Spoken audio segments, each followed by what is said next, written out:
بسم الله الرحمن الرحيم. اللهم صل وسلم وبارك على سيدنا محمد وعلى اله وصحبه اجمعين. ازيكم يا حبايبي، عاملين ايه؟ النهارده ان شاء الله هنعمل سمك مغازل بطريقتين مختلفين. تابعوني هتعرفوا.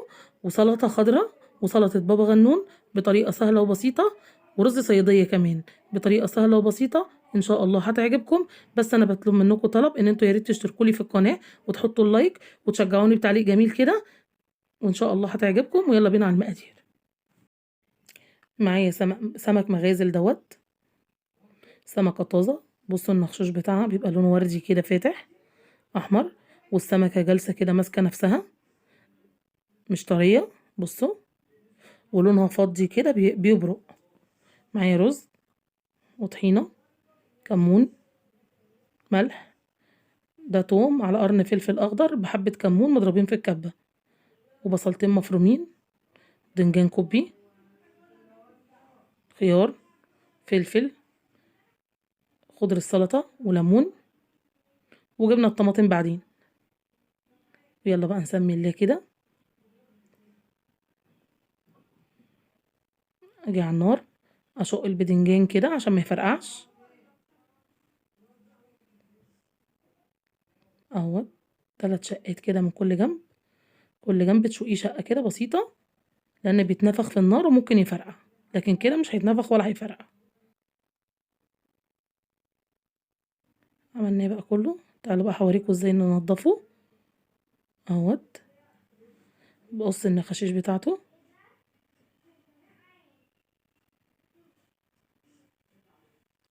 اهوت بالشكل دوت. والراس تخلصي منها وبالسكينة كده. القشور بتاعته دي خفيفة قوي قوي، ممكن بايدك تعمليها، بس تنضفيها بالراحة كده كلها من الجنبين اهوت. بص السمكية متماسكة وجميلة جدا عشان طازة. ومن الجنب التاني برضو بتشيلي القشور بتاعتها كلها بالشكل دوت اهوت، تبقى نضيفة زي الفل. بتقصي الزعنب بتاعته كده وافتحيه بقى للاخر لحد الديل. متخافيش كده، بالراحة تسمي الله، وواحدة واحدة، ما تخافيش ولا هيتهرى منك ولا حاجة ابدا، هتشوفوه اهو. افتحيه بايدك كده، تشيلي البطن بتاعته، تخلصي منها، افتحيه. وانتي بتفتحي كده هتشيلي السلسلة بتاعت الظهر دي كلها، الشوكة بالراحة واحدة كده كده، خليه بإيدك كله بإيدك. وفي الآخر اقطمي الشوكة وكده نبقى خليناه اهي. ده بيبقى شكله، بصوا نضيف زي الفل اهو. نعمل معاكم واحدة تانية اهو. بنشيل الزعانف بتاعته دي من عند الراس كده. امشوا على الخطوات دي بالظبط، طعمه تحفة يا جماعة، جربوه هيعجبكم قوي اهو. شيلي القشور، ممكن تتخلصي منها برضو بايدك. القشور بتاعته خفيفة قوي، عاملة شبه قشور السردين. اشطفيه اهو. تفتحي البطن كلها لحد الديل، تفتحيه من ناحية البطن مش من ناحية الظهر. تفتحي كده واحدة واحدة بالشكل دوت، تخلصي من البطن اهيت. هتطلع معاكي الشوكة بكل سهولة. تخليه كده واخلي اللحم منه واحدة واحدة بالراحة، كله بإيدك بالشكل دوت كده. وتقطمي الشوكة اهي. ودي السمكة اهي. خلاص بقى اهي كمية. انا قسمته، كان معايا 12 سمكية، قسمت نص وعملته كده فيليه. ودي الطريقة التانية اهيت، هوريكم ازاي برضو. شيلي الزعانف، هنا بقى مش بنشيل القشور بتاعته، بسيبها. شيل الديل وبفتح من عند الراس وبسيب الراس برضو، حابه تتخلصي من الراس براحتك، بس انا ما شلتهاش يعني. وافتحي بالشكل دوت، وشيلي بقى البطن بتاعته هي كلها، والنخاشيش بتاعتها تشيليها بالشكل دوت برضو. السلسلة بتاعت الدم دي هتلاقيها طلعت معاكي، هيبقى ابيض من جوه زي الفل اهو بالشكل دوت كده.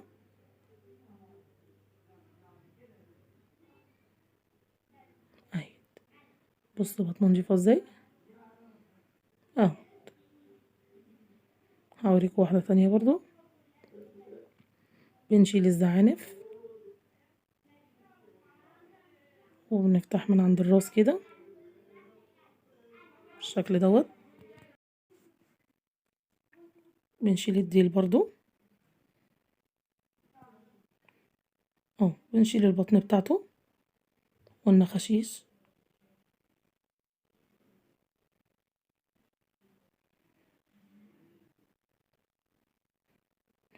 شيل الحتة البيضة دي، وهتشيلي السلسلة اهي بتاعت الدم دي، هتلاقيها طلعت معاكي اهي. نضفي قلبه كده هيبقى معاكي زي الفل اهو. دي الطريقة التانية. هنا بقى دي التوم، ضرباه في الكب بقرن فلفل اخضر بحبة ملح وكمون، وعصرت عليه ليمونة، وبنحشي القلب. نحشي القلب بتاعه كله كده بالطريقة ديت.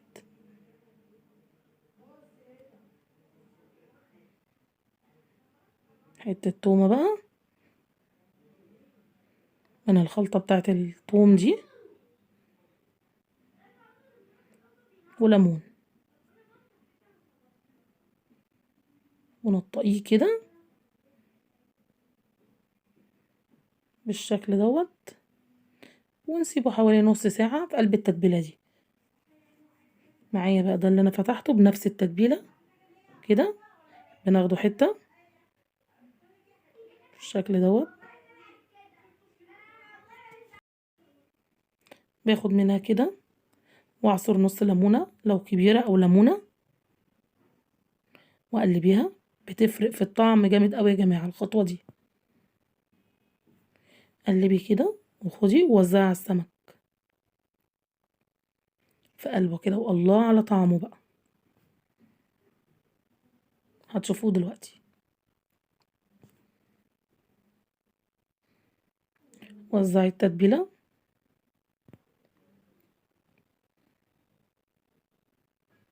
ما تقوليش لا فتحتي بطنه كده هيتهرق، ولا هيتهرق ولا اي حاجة، هتشوفوه بقليه وببدره وكله زي ما انتوا هتشوفوه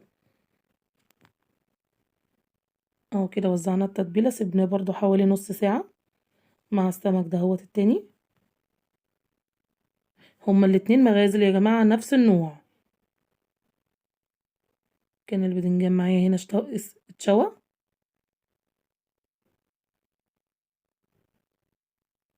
اهو، طلعته في طبق عشان يبرد. بحب اشوي انا البدنجان على الطريقة دي، احلى واسهل واسرع كمان. هنا عقبال ما السمك نسيبوه شوية نعمل الرز. احلى رز صيادية هتعمليه بالطريقة دي. معايا حلة سخنة، انزل بحبة زيت، وانزل ببصلاية كبيرة او بصلتين مفرومين على كيلو الرز. كل كيلو رز يا بصلاية كبيرة يا بصلتين صغيرين. هقلبها واسيبها لحد ما تتحمر معايا. هنا ما اتحرقتش يا جماعة، لونها احمر، احمر غامق، ده الرز الصيادية، هتشوفوا لونه دلوقتي. انزل بالمية، كل كوباية رز عليها كوباية مية نفس الحجم نحط الملح وحبة كمون، عندك شطة حطي، حتة توم كده من التحديقة بتاعة السمك حطي براحتك. هنا كان غلت معايا المية هنا وغسلة الرز، بوريكم لونها. بصوا لونها، بصوا لونها احمر وجميل، احمر غامق.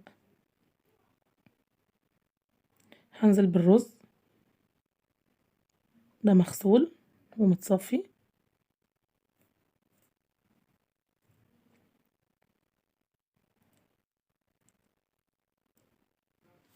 نقلبه بقى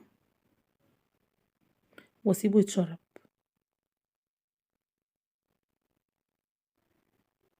اول ما اتشرب معايا بالشكل دوت قلبته كويس كده، وهوطي النار واغطيه وبيقعد من 10 دقايق ل15 دقيقة بالظبط، ما بيغيبش اكتر من كده. اهم حاجة توطي النار خالص. عقبال بقى ما الرز يستوى نعمل سلطة البابا غنون او بابا غنوج. بقطع حتة صغيرة كده من فوق واقشره. بصوا بيتقشر بكل سهولة، سيبيه بس اهم حاجة يبرد وبايدك كده هتتحكمي فيه. اهي معانا اتقشرت، قطعتها بكل سهولة. هنعمل بقى الكمية ونرجع. هنا اهي كمية البدنجان بعد ما قشرتها. عندك هرسة هرسيه، عايزة تحطيه في الكبة براحتك، بس هو سهل يعني. انا هرسته بالشوكة. حتة تومة كده من التحديقة بتاعت السمك برضو.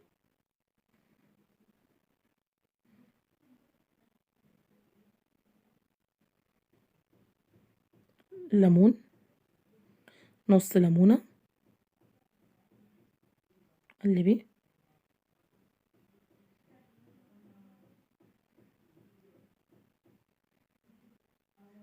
كل ما هتقلبي هتلاقيه اتهرس معاكي كويس ويبقى بيوريه كده. اوريكم، مفيش حاجة مكلكعة ولا اي حاجة، طعم وطعمه جميل جدا.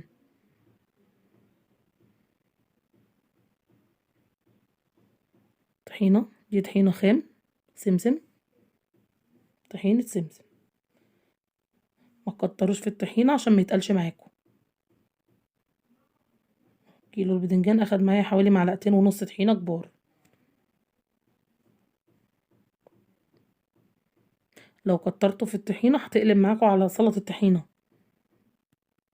لكن كده هو الطحينة معقولة. كل كيلو من البدنجان بياخد معلقتين طحينة كبار. قلبي كويس. حبة خل بقى، حبة الخل دول بيخلوه أبيض محتفظ بلونه كده زي ما هو، حتى لو احتفظتي بيه في التلاجة. قلبي كويس بقى، وبألف هنا وشفا على قلبكم وقلبنا. كده خلص البابا غنوج، هنغرفه بقى في الأطباق.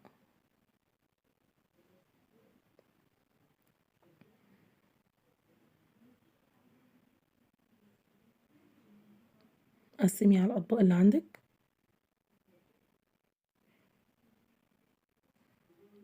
بالشكل دوت.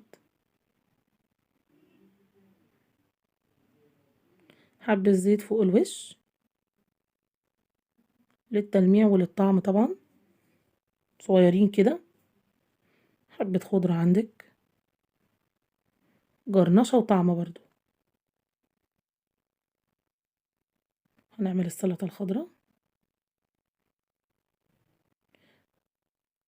بنقشر الخيار، اللي بيحب الخيار بقشره براحتكم برضو، بس أنا بحب أقشره.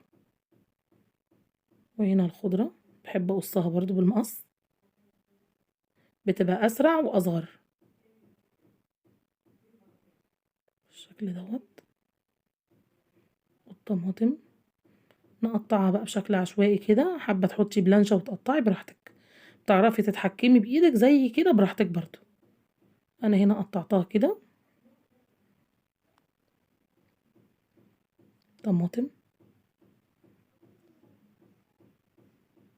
والفلفل الاخضر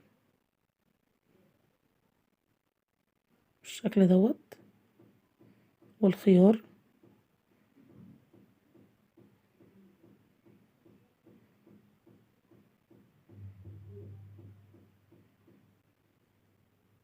واحلى سلطه خضراء. عندك كابوتشي بقى، اللي تحبيه حطيه في السلطه. هنخلص الكميه كلها اهيت، وننزل بالخضره اللي احنا مقطعينها، وجهزت معانا السلطه برضو في دقايق. حبه ملح وليمون، شويه خل صغيرين، وقلبيها، ونغرب برضو في الاطباق بتاعتنا، وتقدمي احلى سلطه خضراء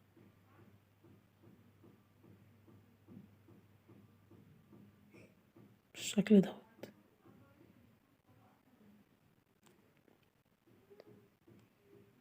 مع شريحتين ليمون كده اهي، بقت زي بتاعه المطاعم ولا لا؟ هنا الرز معايا اهو، عدى حوالي تلت ساعه ربع ساعه في الحدود دي.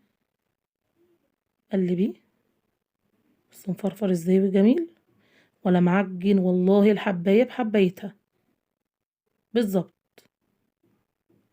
انا بقى ولا شوحته ولا حاجه ابدا، اهوت بوريكم ازاي مفرفر، الحبايه بحبايتها. طفيت عليه. هنا بقى هنحضر للسمك التبجيره بتاعه السمك. ده دقيق عليه حبه كمون صغيرين، عليه حبه كركم، ويا بقى على الطعم والريحه بالكركم واللون كمان. قلبيه كويس بالشكل دوت، وبدري بقى الدقيق بتاعك، بدري السمك قصدي.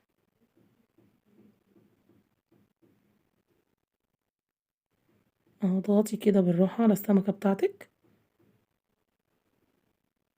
ونفضيها، نفضيها من الدقيق بالشكل دوت،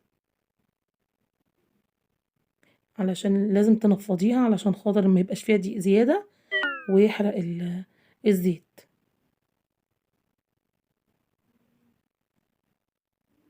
اهوت. نفضي كده بالشكل دوت.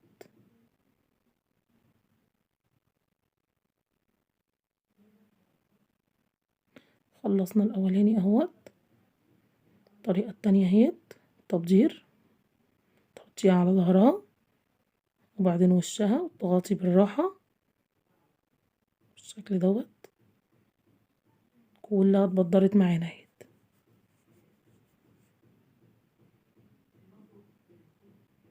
غلفيها كويس بالدقيق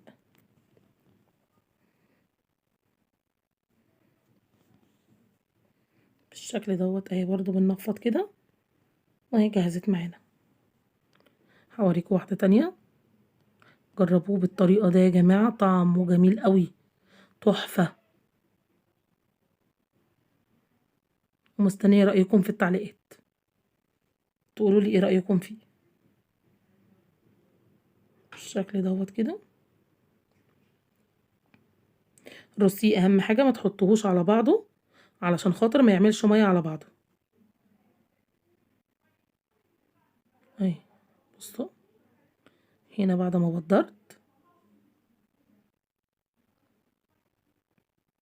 معايا طاسة سخنة على النار، هنزل بالزيت.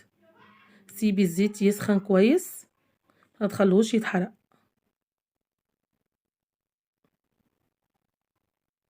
اول ما سخن معانا كويس كده انزل بالسمك اهو، ولا اتهرى ولا اي حاجة.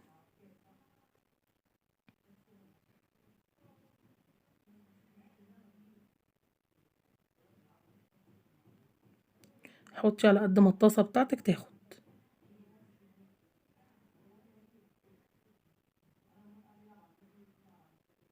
بالشكل دوت كده، اشوفه الاقيه كده احمر من الجنب اقلب على طول بالشكل دوت. هنا برضو نفس الحكاية بالراحة كده اهي، ماسكة نفسها ومقرمشة وطعمها جميل جدا. على كل جنب مش هتاخد حوالي 3 دقايق بالظبط. اه بص لونه، وتشيليه اهو، ولا فرفت ولا فك ولا حاجة ابدا معانا. طلعي على طبق. هنا دي كانت لسه الجنب التاني، سبتها شوية، واول ما خدت اللون الجولد كده الذهبي اطلعها. بوريكم بصوا متماسكة ولا مهرية ولا في حاجة اتقطعت ولا حاجة ابدا. السمك بتاعنا طازة وعاملينه بطريقة حلوة وتتبيلة، عاطينه حق في كل حاجة، هيطلع معاكي جودته 100 100. اهو الكمية التانية، اول ما اخد اللون قلبته طبعا انا عشان ما اطولش عليك الفيديو. طلعنا اهو التانيين بالشكل دوت.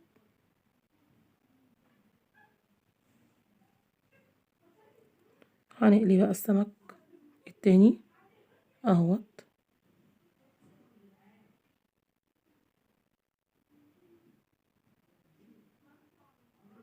بالشكل دوت. نرصه كويس في الطاسة ونحطه على قد ما الطاسة بتاعتنا ما تاخد. المهم تديله براح عشان التقليب ما يتكسرش منك، يكون في مسافة ما بين السمكية والسمكية التانية اهوت. برضو اول ما ياخد اللون كده تحسي ان هو اتحمر معاكي نقلبه. كل ده على النار وسط يا جماعة، ولا عالية ولا واطية.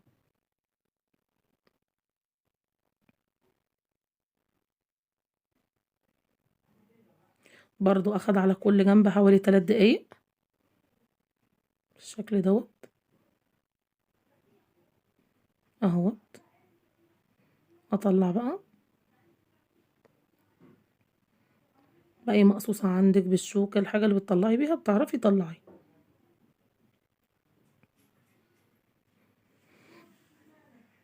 نكمل بقية الكمية برضو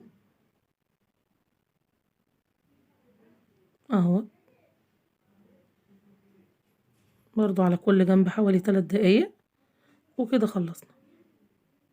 حبة ملح بقى، الخطوة دي بتفرق برضو في طعمه قوي. ملح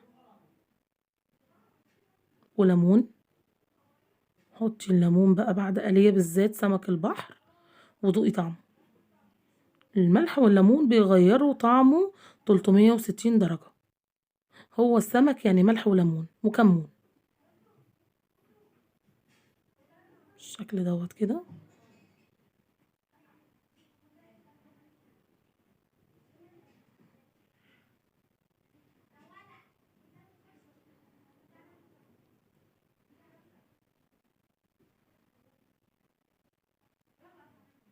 وغرفنا الرز قلب طبق وقلبنا برضو. اعملي بقى لعيالك اكل مطاعم اهوت. جرنشي بحبة خضرة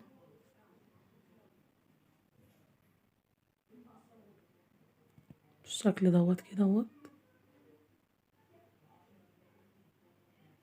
وده الشكل النهائي بتاع الاكل بتاعنا. يا رب يكون عجبكم. لو عجبتكم الوصفة بتاعتي يا ريت تجربوها. ما تنسوش بقى تشتركوا في القناة وتحطوا اللايك وتفعلوا الجرس عشان يوصل لكم مني كل جديد في اسرار الطبخ مع ام ربيع. والسلام عليكم ورحمة الله وبركاته.